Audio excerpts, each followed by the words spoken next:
Mutual fund ఇన్వెస్టర్లకు ఈ వారం కీలకమైన అప్డేట్స్ వచ్చాయి. ఒకేసారి ఏకంగా 6 కొత్త న్యూ ఫండ్ ఆఫర్లు ఎన్ఎఫ్ఓలు సబ్స్క్రిప్షన్ కోసం అందుబాటులోకి వస్తున్నాయి.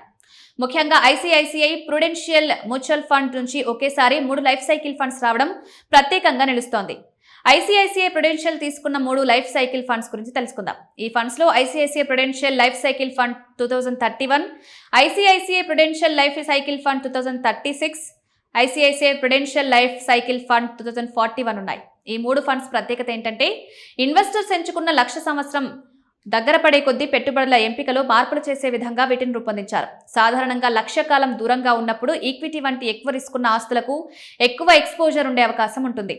లక్ష్య సమరం దగ్గర పడే కొద్దీ డెట్ వంటి తక్కువ రిస్క్ ఆస్తుల వైపు క్రమంగా మారే విధానం ఉంటుంది. అందుకే రిటైర్మెంట్ ప్లానింగ్, నిర్దిష్ట భవిష్యత్ లక్ష్యాల కోసం దీర్ఘకాలికంగా పెట్టుబడి పెట్టాలని ఆలోచించే వారికి ఈ తరహా ఫండ్స్ ఆసక్తికరంగా కనిపిస్తున్నాయి. అయితే ప్రతి ఇన్వెస్టర్ అవసరాలు, రిస్క్ సామర్థ్యం వేర్వేరు కాబట్టి పెట్టుబడికి ముందు ఫండ్ డాక్యుమెంట్లను పూర్తిగా పరిశీలించడం ముఖ్యం. ఇక ఈ 3 ఫండ్స్ సబ్స్క్రిప్షన్ ఆగస్టు 24న ప్రారంభమై ఆగస్టు 8 వరకు కొనసాగనుంది. ఇప్పుడు మిగిలిన కొత్త ఎన్ఎఫ్లో విషయానికి వస్తే HDFC gold silver passive fund of fund కూడా సబ్స్క్రిప్షన్కి వస్తుంది. దీని ఎన్ఎఫ్ఓ ఆగస్టు 24న ప్రారంభమై సెప్టెంబర్ 7 వరకు కొనసాగుతుంది. ఇందులో కనీస పెట్టుబడి ₹100గా ఉంది. తర్వాత ICICI Prudential dynamic asset allocation passive fund of fund ఉంది. దీని సబ్స్క్రిప్షన్ ఆగస్టు 26న ప్రారంభమై సెప్టెంబర్ 9 వరకు కొనసాగుతుంది. ఇందులో కనీస పెట్టుబడి ₹1000గా నిర్ణయించారు. మరోవైపు the wealth company multi cap fund కూడా కొత్త ఎన్ఎఫ్గా ఉంది. దీని సబ్స్క్రిప్షన్ ఆగస్టు 27న ప్రారంభమై సెప్టెంబర్ 10 వరకు కొనసాగుతుంది.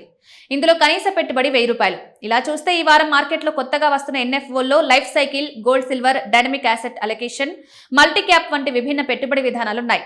అయితే ఒక విషయం గుర్తుంచుకోండి, ఎన్ఎఫ్ఓ అంటే తక్కువ రిస్క్, ఖచ్చితమైన లాభం అని అర్థం కాదు. ప్రతి మ్యూచువల్ ఫండ్లో మార్కెట్ రిస్క్ ఉంటుంది.